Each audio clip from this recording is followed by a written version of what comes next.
No compromise, no compromise. दान मोनथामनि थाखाय जोङो मोनसे इनकुवेरि कमिटि बानायनाय जादों। फाग्ला फाग्ला बिपिएफआ खि सरखाराव फैबावो आरो बहा राननो खाबु मोनो।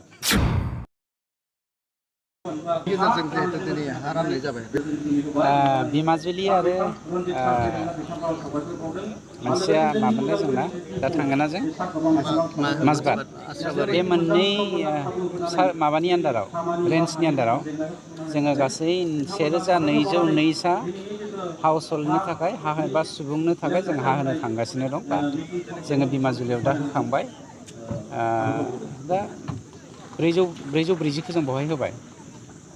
हा होनानैनो जे जोंनि समस्या जोबदों जों बेखौ सानाखै मानोना जोङो बर' फिसाफोरा बा आसामनि मोनफ्रोमबो जाथि जनगोष्ठीनि माहारियानो बा फिसाफोरानो हानि फिसा होननानै जों मिथियो गुबैयै जोङो हा सायाव थाग्रा गोदोनिफ्रायनो जों हायाव रायजो जाबोनाय जुग जुग जारिमिना मिन्थियै समनिफ्रायनो जोङो हायाव रायजो जाबोनाय नाथाय बे 7,000 रायजो जाबोनाय बर' हारिनि हालोदा ओरैबायदि गाज्रि दिनैसो जोङो हानि फोरमान बिलाइखौ मोननो थांदों जेखियानो जा बेफोर गासिबो जालांबाय थालांबाय गोदोनि बाथ्राखौ रायखांनानै लाब गैला दा जोङो माबायदि राहाजों जोंनि बर' हारिखौ मोनसे मोजां राहा लामाजों दैदेनलांनो हागोन बे मिजिंजों खावलायनानैसो नोंथांमोननि मिडियानि गेजेरजों जोंनि समाजनि गेजेराव मोनसे गुफुं समाज दानायनि गेजेरजों गुफुं माने मिजिंजों गेरेमसा हारि दानायनि बड'फानि जा थांखि बे थांखिखौ जाफुंहोनायनि गेजेरजों जोङो खामानि मावलांनो नागिरदों जायनि जाहोनाव नेरा नेफेरा नाजाथाबनायनि जाहोनाव जोंनि बिटिसि हालामा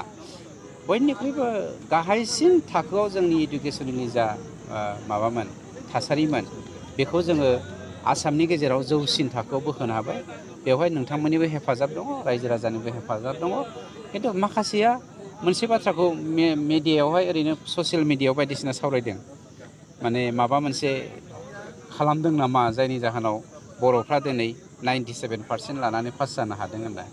आसलथे गाज्रि गोसोनि सानग्रा मानसिफ्रा जेब्लायबो गाज्रिखौनो सानखायो बिसोरबायदि मानसिया माने बिमानि गोरबोनिफ्रायनो गाज्रि साननानैसो जोनोम जाखानायफोर खोमा होननानै साननो लुबैयो बे समाव नुनो मोनदों हानि पट्टा राननायनि बेलायाव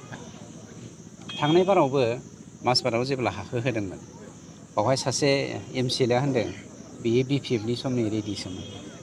आं मोनसे फोरमान होनो नागिरदों दाखालि रुनिखाथायाव आं थारिखखौ बावगारबाय शिबसारनि बानजायनायाव मोनथाम नन केटेड्रेल भिलेजखौ जोङो सार्भे खालामनो थाखाय ड्रन लाबोदों आरो ड्रन सार्भे खालामनाय जादों बे ड्रन सार्भे खालामनाय समाव बिपिएफनि मानसिफ्रा मा होनदों हैद जाम्बाफोर थांनो नाङा बे प्रमद बर'नि मिथिंसो फेरेंगानि मिथिंसो फेरेंगा प्रमदनि आखाइजों हा होनायखौ लायो नामा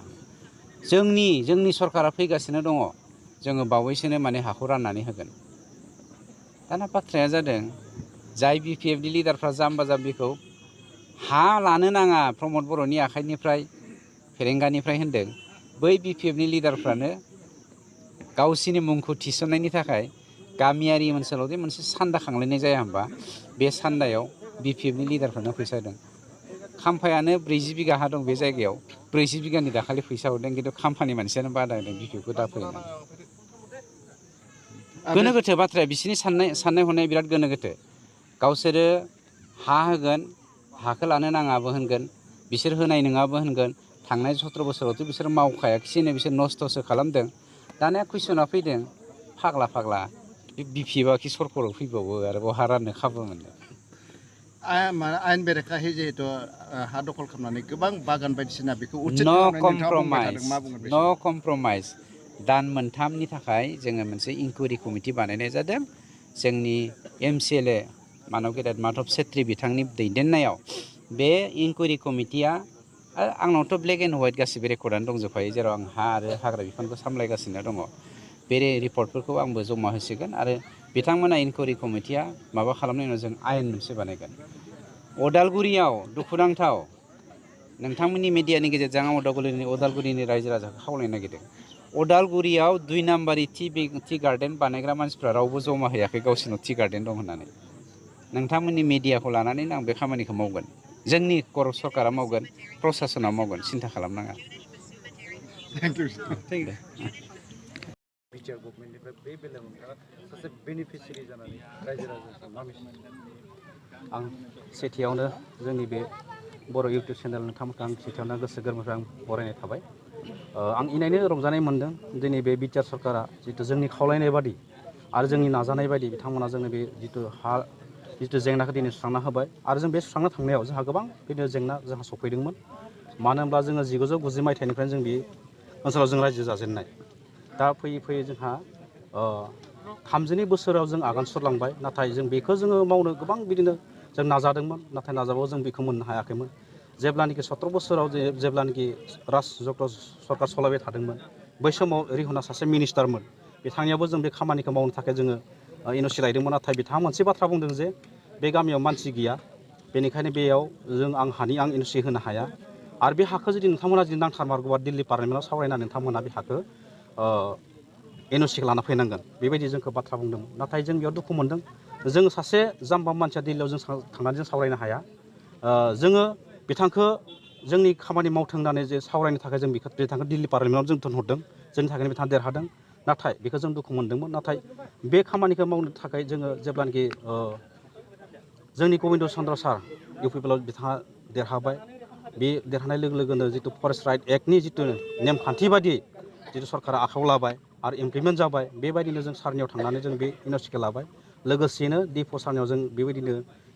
फर्मखौ क्लेमखौ जों खालामबाय। बे खालामनाय लोगो लोगोनो डिफअआबो अनार होनानै बेसेबांखिनि खामानिखौ जों मावबाय। गासै जोङो दासिम 2 बोसोर खावसेयाव जों बे खामानिखौ जों मावफुंजोबनो हादों। दा बे समाव नोंथाङा जिहेतु हानि बिगोमा जाबाय औ बेखिनि ओनसोलनि मानसिफोरा बे समाव सोरखौ थेंक्स हरगोन, सोरखौ साबायखर? आं सेथियावनो साबायखर बावहरदों जोंनि जितु इउपिपिएल सरकार, बिथांमोनानो जितु बिटिआर एकर्डनि दफा बादियै फरेस्ट राइटनि एक्टनि बायदि बिथांमोना खामानि मावदों। बेनिखायनो बिटिआर सरकारनि जितु इउपिपिएल, आं बिथांमोननि साफ्रोम दैदेनगिरि प्रमद बर' सार, फेरेंगा सार, गबिन्द चन्द्र सार, आं बिथांमोनखौ आं जोबोद आंनि गोसो गोरबोनिफ्राय आं साबायखर बावदों। बिथांमोना नाजानायजों लोगोसे जोंनि बे खामानिया जाफुंजोबदों आं फोथायदों आरो नाजादों।